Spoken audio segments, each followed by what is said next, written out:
സ്നേഹമുള്ള സഹോദരങ്ങളെ, പ്രഭാതവന്ദനം. ബലിയല്ല, കരുണയാണ് ഞാൻ ആഗ്രഹിക്കുന്നത്. ഈശോയുടെ മനോഹരമായ വാക്കുകൾ. അതായത് ബലി നമുക്ക് ചെയ്യാൻ സാധിക്കുന്നില്ല. യഥാർത്ഥ ബലി അവനാണ് ചെയ്തിരിക്കുന്നത്.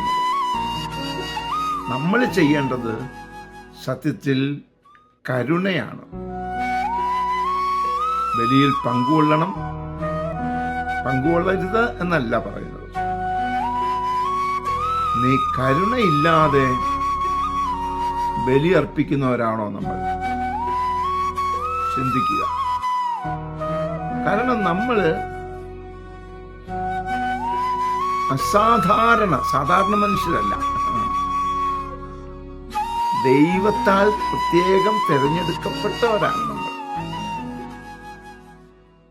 ഈശോ വില കൊടുത്തു വാങ്ങിയവരാണ് നമ്മൾ. ഈശോയുടെ തിരുരക്തത്തിന്റെ വിലയാണ് നമ്മൾ ഓരോരുത്തരും.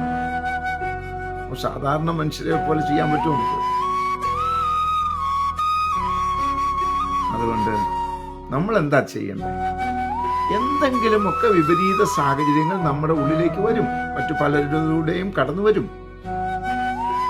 ചിലപ്പോൾ കുടുംബത്തിൽ നിന്ന് തന്നെ സംഭവിക്കും. അതൊക്കെ നമുക്ക് ബ്ലോക്ക് ചെയ്യാൻ പറ്റുമോ? പറ്റില്ല. അതൊക്കെ വരുമ്പോൾ ഉടനെ തന്നെ നമ്മൾ അവരോട് പ്രത്യുത്തരം കൊടുക്കാതെ അത് മുഴുവൻ സ്വീകരിച്ചെടുക്കണം. എന്നിട്ട് എന്ത് ചെയ്യണം? നേരെ ഈശോയുടെ കയ്യിലേക്ക് കൊടുത്തേക്കണം. അടുത്ത് നിൽപ്പുണ്ട്.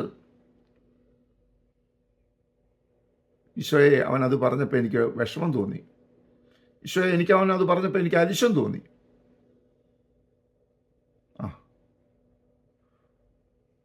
ഞാൻ അവനോട് ക്ഷമിക്കുന്നു എന്ന് ഈശോയോട് അങ്ങ് പറയണം. അങ്ങനെ പറയാൻ തുടങ്ങുമ്പം എന്ത് സംഭവിക്കുമെന്നറിയാമോ? ഈശോ നമ്മുടെ ഹൃദയത്തിലേക്ക് പരിശുദ്ധാത്മാവിൻ്റെ ഫലങ്ങൾ നിക്ഷേപിക്കും. നമ്മൾ എന്ത് ചെയ്യുകയാണെന്നറിയോ? നമ്മൾ പാത്രം കഴുകിക്കൊണ്ടിരിക്കുക. ഫുഡ് വിളമ്പാൻ നിൽക്കുന്നതിൻ്റെ മുമ്പിൽ പാത്രം കഴുകി റെഡിയാക്കി വെച്ചോണ്ടിരിക്കുക.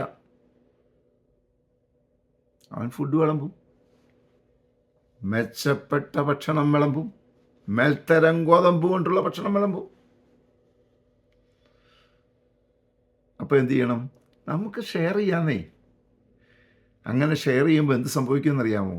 നമ്മുടെ ഇടയിൽ യേശു ഉണ്ടെന്ന്, അല്ലെങ്കിൽ യേശു നമ്മുടെ ഇടയിൽ വന്നിട്ടുണ്ടെന്ന് മറ്റുള്ളവർക്ക് മനസ്സിലാവും. അവരുടെ ഇഷ്ടം നടത്തി കൊടുത്തുകൊണ്ടല്ലോ കേട്ടോ, യേശുവിൻ്റെ ഇഷ്ടം നടത്തി കൊടുത്തുകൊണ്ട്. നമ്മളിൽ ഇവരാരെന്തെങ്കിലും പറഞ്ഞാൽ ഒന്നും സംഭവിക്കില്ല. യേശുവിനോട് ചേർന്ന് നിൽക്കാൻ സാധിച്ചാൽ ഭയങ്കരമായ സന്തോഷമായിരിക്കും കേട്ടോ. ആ ഒരു കൃപയുള്ള ജീവിതം വേണ്ടേ നമുക്ക്? പ്രാർത്ഥിക്കാം. പരിശുദ്ധ അമ്മേ, സഹായിക്കണേ. വിശുദ്ധ ഔസേപ്പ് പിതാവേ, ഞങ്ങൾക്ക് വേണ്ടി പ്രാർത്ഥിക്കണേ. പരിശുദ്ധാത്മാവേ, എഴുന്നള്ളി വരണേ. പരിശുദ്ധ പരമ ദിവ്യകാരുണ്യത്തിന് എന്നേരവും ആരാധനയും സ്തുതിയും പുകഴ്ചയും ഉണ്ടായിരിക്കട്ടെ. ആമേൻ.